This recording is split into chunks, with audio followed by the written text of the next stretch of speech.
आज के वीडियो में काकरोच के मादा जनन तंत्र अर्थात female reproductive system of cockroach के बारे में जानेंगे। तो पूरी जानकारी के लिए मेरा पूरा वीडियो लास्ट तक देखिए और यदि अभी तक हमारे चैनल को सब्सक्राइब नहीं किया है तो सब्सक्राइब जरूर कर लीजिए। चलिए शुरू करते हैं।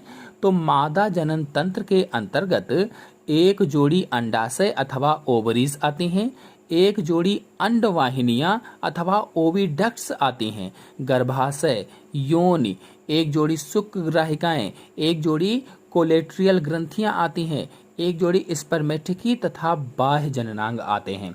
चलिए इन सब को चित्र के माध्यम से एक एक करके अच्छे से समझ लेते हैं। तो पहला है अंडाशय अथवा ओवरीज। तो जैसा कि आपको चित्र में दिख रहा है, मादा काकरोच में एक जोड़ी अंडाशय होते हैं अथवा एक जोड़ी ओवरीज पाई जाती हैं, यानी 2 ओवरीज पाई जाती हैं। और ये किस खंडों में स्थित होती हैं? तो ये उदर में तीसरे खंड से लेकर के 7वें खंड तक स्थित होती हैं। आप 4 से भी कह सकते हैं कि 4 से 7 तक, या तीसरे खंड से 7वें खंड तक आहार नाल में इधर उधर पाई जाती हैं। इधर उधर का मतलब ये हुआ कि जो आहार नाल है उसके एक किनारे पर एक और दूसरे किनारे पर दूसरी पाई जाती है, इसलिए कहा गया पार्श्व में स्थित होती हैं। और ये हल्के पीले रंग के होते हैं। इनका रंग कैसा होता है? येलोइश कलर होता है और वसाकाय में दबे हुए रहते हैं। प्रत्येक अंडाशय अथवा ओवरी 8 ओवेरियन नलिकाओं अथवा ओवेरियोल्स का बना होता है। जैसा कि आपको चित्र में दिख भी रहा है, हर एक जो अंडाशय है, हर एक जो ओवरी है, ये 8 ओवेरियन नलिकाओं का बना होता है। इसमें जो नलिकाएं हैं ये 8 नलिकाएं होती हैं और इनको ओवेरियन नलिकाएं कहा जाता है या ओवेरियोल्स भी कहा जाता है इनको। और जो ओवरी है इसको पूरी ओवरी को 5 भागों में बांटा गया है। 5 भाग इसमें किए गए हैं। पहला अवलंबन तंतु होता है। पहला जो फिलामेंट है, जिसको फिलामेंट लिखा गया है, ये फिलामेंट या अवलंबन तंतु है। ये आगे की ओर सबसे होता है, सबसे आगे की तरफ धागे जैसी महीन संरचना होती है और ये अपने ओवेरियोल को साधे रखता है, साधे रखने का कार्य करता है। और ये मल्टी न्यूक्लिएटेड होता है, मल्टी न्यूक्लिएटेड। और फिर दूसरा भाग है जर्मेरियम, जैसा कि आपको चित्र में दिख रहा है। उसके नीचे का भाग है, उसके पीछे छोटा सा बहुकोशिकीय भाग होता है, ये जर्मेरियम। और इसी में ओगोनिया बनते हैं। पूछा जाए ओगोनिया का निर्माण कहाँ होता है, तो जर्मेरियम के अंदर ही ओगोनिया का निर्माण होता है या फॉर्मेशन होता है। और ओगोनिया जो होते हैं ये वृद्धि करके या ग्रोथ करके oocytes या अंडकों के रूप में बनकर पीछे की ओर खिसकते रहते हैं। यानी ओगोनिया ही वृद्धि करते हैं और oocytes बन जाते हैं और oocytes बनकर पीछे की तरफ खिसकते रहते हैं। फिर अगला भाग है वाइटेलेरियम, जैसा कि आपको चित्र में दिख रहा है, ये है वाइटेलेरियम। ये पीछे का एक लंबा भाग होता है और इसमें अंडक या oocyte जो होते हैं ये कतारों में होते हैं, लाइनों में अंडक लगे रहते हैं या oocyte से लगे होते हैं। और फिर अगला भाग है एग चैम्बर। ये जो भाग आप देख रहे हैं इसे एग चैम्बर कहा जाता है और ये पीछे का चौड़ा एवं अंडाकार भाग होता है। जो एग चैम्बर है कैसा भाग है? अंडाकार भाग होता है और इसमें एक बड़ा परिपक्व अंडाण भी होता है, यानी इसमें एक बड़ा सा अंडा भी या अंडाणु भी पाया जाता है। और अगला भाग है पेडिसल या डंठल। पेडिसल या डंठल ये वाला भाग जो होता है ये पेडिसल या डंठल कहलाता है और ये सबसे पीछे का भाग होता है, सबसे पीछे का, जो अंडवाहिनी से या ओविडक्ट से जुड़ा हुआ होता है। फीमेल रिप्रोडक्टिव सिस्टम का नेक्स्ट पार्ट है अंडवाहिनियां अथवा ओविडक्ट्स।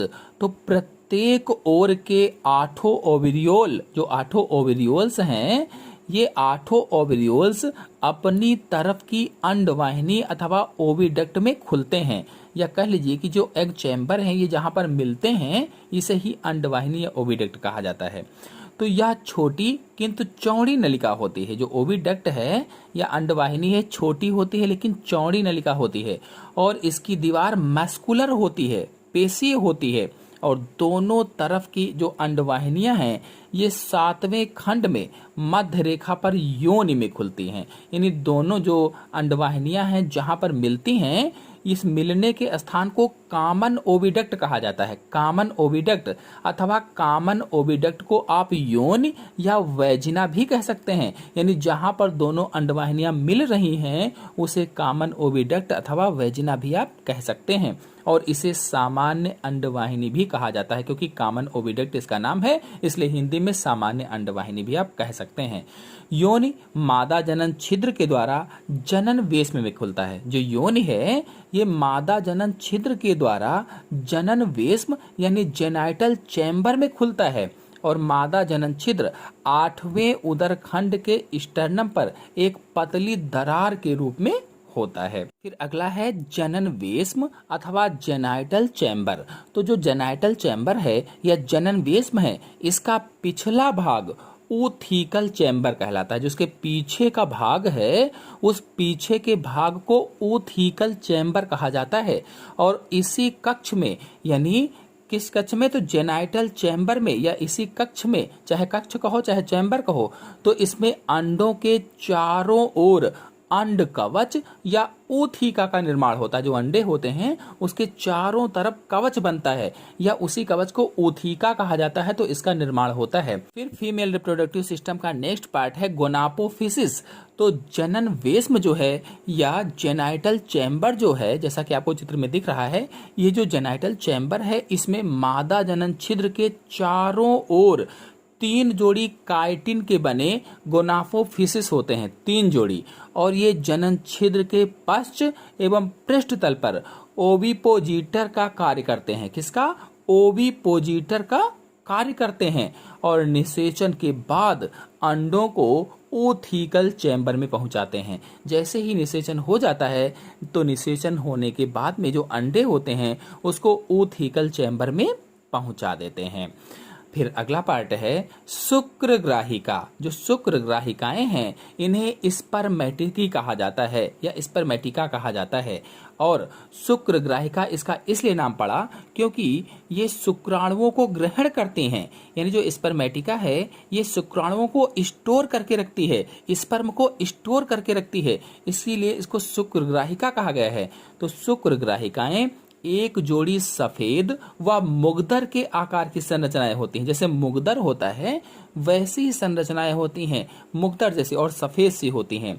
और बाईं शुक्रग्राहिका दाहिनी की अपेक्षा अधिक बड़ी होती है। जो बाईं वाली है वो दाहिनी की तुलना में अधिक बड़ी होती है स्पर्मेटिकी। और दोनों शुक्रग्राहिकाओं से एक एक वाहिनी निकलती है जो परस्पर आपस में मिल करके, परस्पर यानी आपस में मिल करके एक छिद्र द्वारा जेनाइटल चैम्बर या जनन वेश्म में खुलती है। और यह छिद्र शुक्रग्राहिका अंकुर कहलाता है या स्पर्मेटिकल पैपिला कहलाता है, या स्पर्मेटिकल पैपिला पर स्थित होता है। और शुक्रग्राहिका में नर काकरोच से आए हुए शुक्राणु संचित रहते हैं। मैंने अभी आपको बताया था जो स्पर्मेटिका है इसमें क्या होता है, जो नर काकरोच से शुक्राणु आते हैं उनको इकट्ठा कर लिया जाता है, एकत्रित कर लिया जाता है या स्टोर कर लिया जाता है। फिर नेक्स्ट पार्ट है कोलेट्रियल ग्रंथियां। जो कोलेट्रल ग्रंथियां हैं या कोलेट्रल ग्लैंड्स हैं, ये मादा जनन अंगों के साथ एक जोड़ी चमकीली रंग की बहुशाखित नालाकार होती हैं। कैसा होता है? मादा जनन अंगों के साथ एक जोड़ी चमकीली रंग की बहुशाखित यानी ब्रांचेज होती, बहुत सारी शाखाएं होती हैं। जैसा कि आपको चित्र में दिख रहा है, ये लेफ्ट कोलेट्रल ग्लैंड्स है और ये राइट कोलेट्रल ग्लैंड्स है। जो लेफ्ट वाली है थोड़ा बड़ी दिखाई गई है, जो राइट वाली है थोड़ा सा छोटी दिखाई गई है। मतलब दाहिनी ओर की जो ग्रंथि है वो बाईं ओर की ग्रंथि से छोटी होती है और दोनों ग्रंथियों से एक वाहिनी निकलती है। दोनों ओर की वाहिनियां मिलकर के एक उभयनिष्ठ छिद्र के द्वारा जनन वेश्म या जेनाइटल चैम्बर के पृष्ठ तल पर खुलती हैं। और बाईं ओर की कोलेट्रल ग्रंथियों में प्रोटीन का विलयन भरा रहता है। जो बाईं तरफ की कोलेट्रियल ग्रंथियां हैं, इन ग्रंथियों में प्रोटीन का विलयन भरा रहता है। और जो दाहिनी ओर की कोलेट्रल ग्रंथि होती है, तो दाहिनी ओर की कोलेट्रल ग्रंथि में डाईहाइड्रोक्सिल फिनाइल भरा रहता है, डाईहाइड्रोक्सिल फिनाइल भरा होता है और इसी के स्राव से ऊथिका की भित्ति बन जाती है।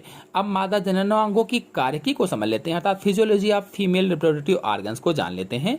तो ओवेरियोल के अगले सक्रिय भाग में अंडाणु बनते हैं जो परिपक्व होने के साथ साथ नीचे की ओर खिसकते रहते हैं। और इसके बाद प्रत्येक ओवेरियोल के पश्च सिरे पर सबसे बड़ा तथा पूर्ण परिपक्व अंडाणु होता है। अंडाणु के आकार में वृद्धि यौग के जमा होने के कारण होती है, यानी इसलिए बड़ा हो जाता है क्योंकि उसमें यौग जमा हो जाता है। तो इस तरह से आज मैंने आप सभी लोगों को female reproductive system of cockroach के बारे में बताया। आशा है आप सभी लोगों को अच्छी तरह से समझ में आ गया होगा। समझ में आ गया हो तो वीडियो को लाइक और शेयर कीजिए। चैनल पर नए हैं तो चैनल को सब्सक्राइब कर लीजिए। धन्यवाद।